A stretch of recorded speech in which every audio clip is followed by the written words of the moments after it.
नमस्ते जी।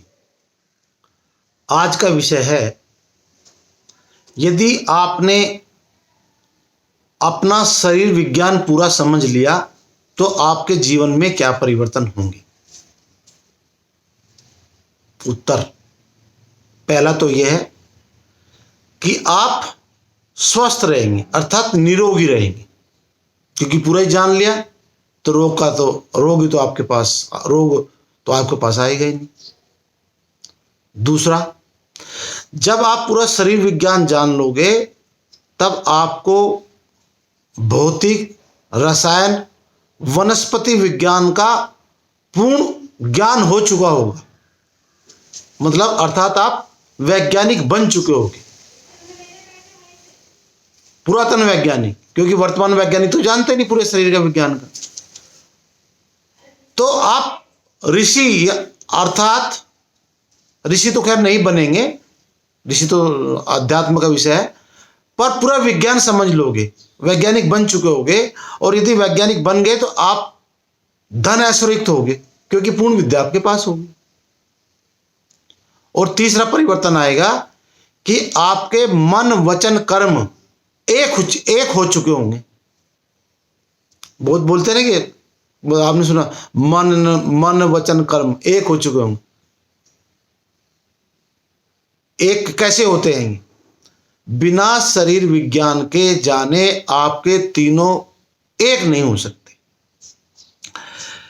क्योंकि जब आप पूरा शरीर विज्ञान जान लोगे तो इसके बनाने वाले का भी आपको पता चल चुका होगा। और जब बनाने वाले का पता चल चुका, उसके गुणों को भी पता चल चुका होगा कि वो न्यायकारी है, सर्वव्यापक है, कैसे उसने मेरा शरीर बनाया, प्रलयावस्था में कैसी सृष्टि रहती है, और उससे कैसे प्रकृति कैसे मेरा शरीर बनाया, और उसके गुण भी पता चल चुके। जब एक गुण न्यायकारी है और दंड भी देता है, और दंड का नाम दुख है, और दुखी कोई रहना नहीं चाहता।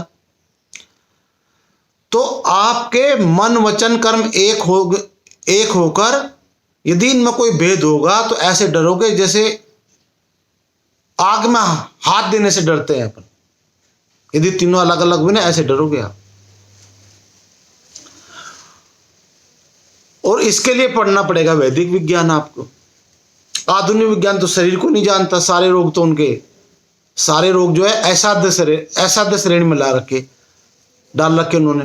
कैंसर है, अस्थमा है, बीपी है, शुगर है, क्योंकि पूर्णतः कोई इलाज नहीं उनके पास में। तो वहां आपको नहीं मिलेगा पूरे शरीर का ज्ञान। पूरा शरीर का विज्ञान तो आपको वैदिक विज्ञान के पास ही मिलेगा।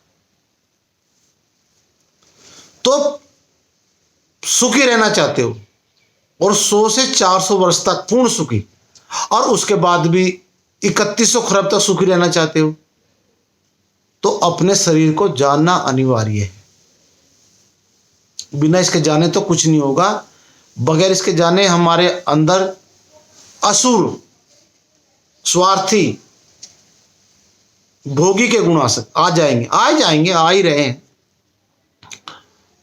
इसलिए मैं तो कहता हूं शरीर को जान लो। और शरीर विज्ञान केवल वैदिक विज्ञान अर्थात, और वो भी वर्तमान में केवल एक ही पुस्तक है वर्तमान में हिंदी भाषा में। संस्कृत में तो अनेकों है, केवल है वेद विज्ञान आलो। उसके अलावा कोई ग्रंथ नहीं है। अच्छा, जो कोई रोगी है, आप ही समझ लीजिए कि जो कोई रोगी है तो उसने अपने शरीर को जाना नहीं है, और जाना नहीं है मतलब उसके बाद वेद का विज्ञान नहीं है। और वेद पूर्णतः विज्ञान का ग्रंथ है। पदार्थ विद्या का है। जो संस्कृत के जो 63 अक्षर हैं वो अक्षर रूप पदार्थ है, और जो वेद मंत्र के जो वेद मंत्र है वो पदार्थ के स्पंदन है। आधुनिक विज्ञान इलेक्ट्रॉन को भी मानता है, तरंग है और कण भी है। तो तरंग तो जो वेद छंद है वो वाइब्रेशन है, स्पंदन है, उन्हीं से बना पूरी सृष्टि। उन्हीं से बना समस्त सृष्टि, मेरा शरीर भी उन्हीं से बना हो। तो मेरा निवेदन है भाइयों, सुख रहना है तो अपने शरीर को जान लो, उसके बिना सुखी नहीं रह सकते।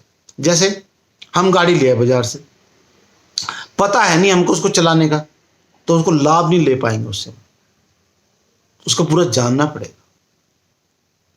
तो इसी तरह यदि अपने शरीर से पूरा का पूरा लाभ लेना है, सुख रहना है, तो शरीर को जान लीजिए। ओम नमस्ते, धन्यवाद।